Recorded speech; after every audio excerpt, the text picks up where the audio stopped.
naomba mje kwa ajili ya kutoa taarifa ya utendaji kazi wa TAKUKURU kwa kipindi cha Oktoba hadi Disemba 2025.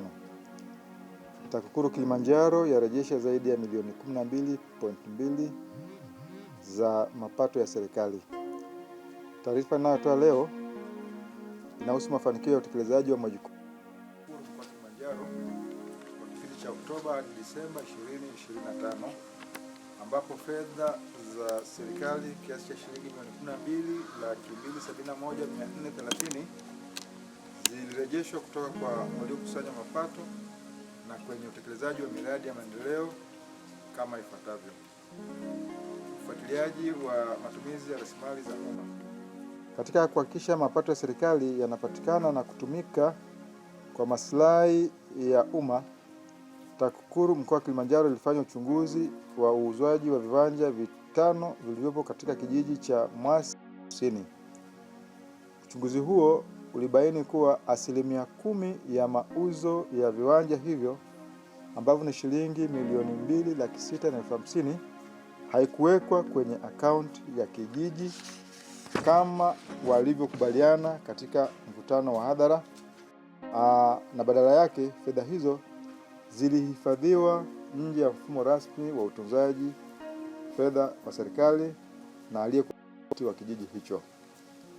TAKUKURU ilimtaka mwenyekiti huyo wa kijiji kurejesha fedha zote na kuziweka katika akaunti ya kijiji, na Novemba 28, 2025 kiasi chote cha shilingi milioni 2,650,000 kilirejeshwa na kuwekwa katika akaunti ya kijiji iliyopo NMB.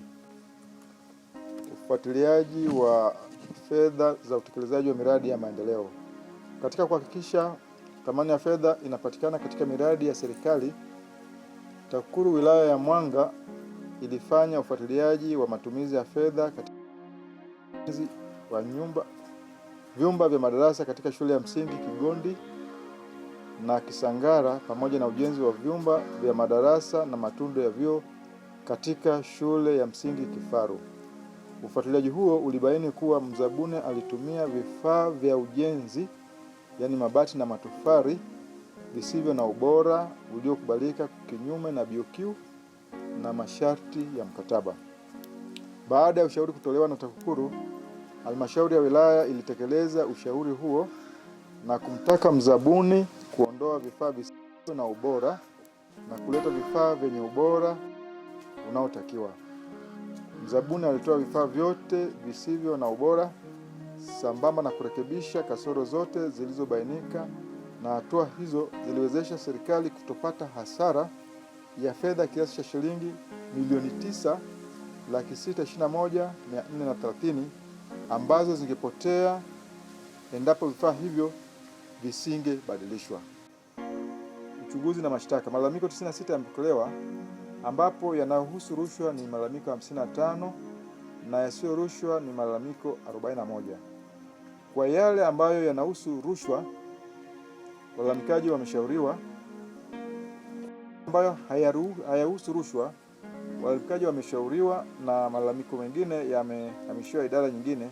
Kwa yale yanayohusu rushwa, majalada ya uchunguzi yamefunguliwa na yapo katika hatua mbalimbali za uchunguzi.